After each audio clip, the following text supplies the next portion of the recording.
Hello everyone, I'm Marcello. This is James Crepea. Auburn conducted its first major scrimmage of preseason camp here today on a Monday. Sixth day of practice, technically. A lot of freshmen went out there, and who wasn't out there, of course, was Duke Williams. He's still missing in action, and for the foreseeable future, it looks like he'll continue to be missing in action. But I think the theme of today was the players seem to have kind of moved on. Yeah, without him a little bit. A bit, and I think, what do you want him to say? You ask, is it a distraction? And you hear the right things, and Jeremy Johnson says it's not a distraction at all, not even a little bit. And Ricardo Lewis says, no, they've got goals, that's what they're focused on, and anything that's a distraction, they're going to put aside. So that's kind of what you would expect on one hand. On the other, you have to be somewhat realistic.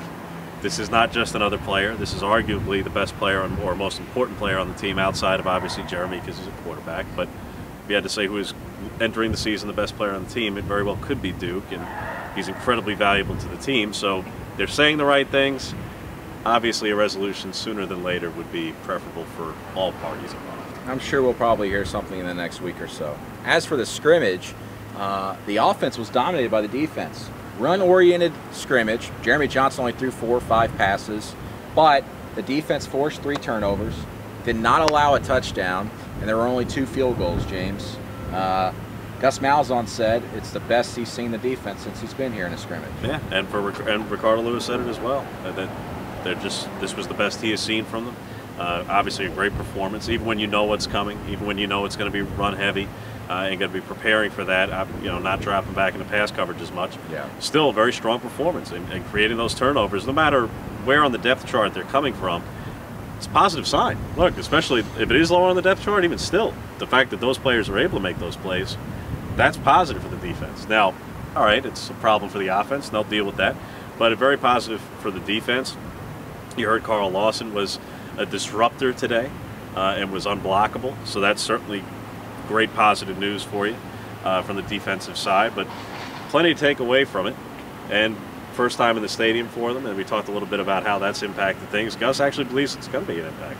Yeah, the video scoreboard, what you see behind us, it's really big, and it's bright when it's on. They actually just kept like a still image up there today, but Saturday when they actually scrimmage again, they're going to do more video packages of what you'll actually see during a game, just so they can get used to it. And that's probably something that might affect more on the kicker side. Yeah. Kickoffs, field goals, punts even, when they're lining up back there. But I think the play-by-play on offense, defense, I don't think it's going to affect things much. They're focusing on the field anyway. The only time a player really should look up there when they're on the field is if they're on a breakaway run and they're wondering if someone's tailing behind them or closing speed with their closing speed, so they look up real quick. And it doesn't slow them down, it actually helps them a little bit. But as you said, scrimmage defense dominated. One fumble that we know of was by Lawyer Tillman. Gus Malzahn, player, said that none of the running backs who are competing for that starting job fumbled today.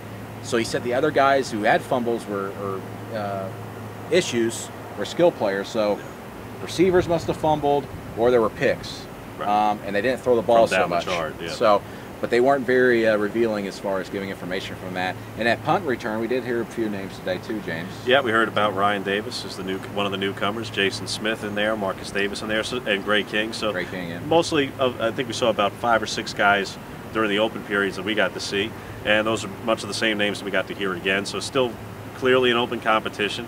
I think ultimately it's going to come down to Marcus Davis and Jason Smith, in all likelihood, will be who gets sorted out in the punt return thing. And we'll see as more scrimmages happen, more live opportunities will probably be once that's decided. But clearly Marcus, being one of the few guys with any experience with it previously, probably has the edge at the moment, but narrow at best.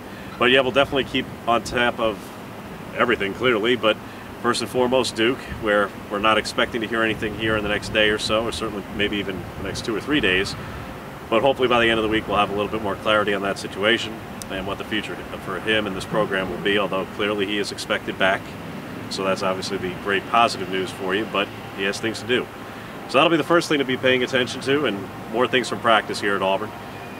For Marcello, I'm James Crepea. Keep following our content on AL.com.